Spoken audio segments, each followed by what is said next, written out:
தமிழக வெற்றிக் கழகத்தின் பொதுச் செயலாளர் புசி ஆனந்த் தனக்குத்தானே செய்து கொள்ளும் விளம்பரம் ஒவ்வொரு நாளும் அதிகரித்து வருகிறது. கட்சியின் தலைவரான விஜயை முன்னிலைப்படுத்துவதை காட்டிலும் தன்னுடைய முகத்தை மக்கள் மத்தியில் கொண்டு சேர்ப்பதையே வாடிக்கையாக புசி ஆனந்த் வைத்திருக்கிறார் என்று குற்றச்சாட்டுகள் தொடர்ந்து எழுந்து வந்த நிலையில் சென்னை பனையேரியில் நடைபெற்ற உறுப்பினர் சேர்க்கை செயலி அறிமுக விழாவில் புசி ஆனந்த் முகத்தை பார்த்து கூட விஜய் பேசவில்லை.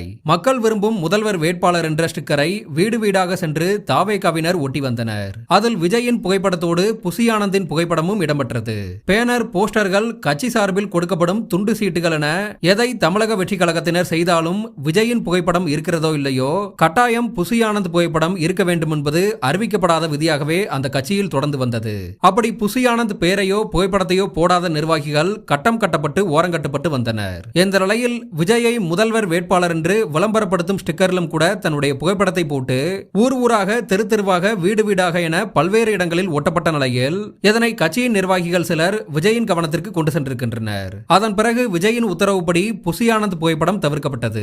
குறிப்பாக தமிழ்நாட்டிற்கு விஜயை முதல்வர் ஆக்குவேன் என்று சபதம் எடுத்துவிட்டு விஜயின் முகத்தை வைத்து புதுச்சேரியில் முதல்வர் ஆகிவிடலாம் என்ற லட்சிய வேட்கையுடன் புசி ஆனந்த் செயல்படுவதாகவும், தமிழ்நாடுதான் கஷ்டம், புதுச்சேரி எனக்கு ரொம்ப ஈஸி என்று அவர் தனக்கு நெருக்கமானவர்களோடு பேசிய விவகாரமானது விஜயின் காதுகளுக்கு எட்டி புசி ஆனந்த் மீது கடும் கோபத்தில் விஜய் இருந்ததாக கூறப்பட்டது.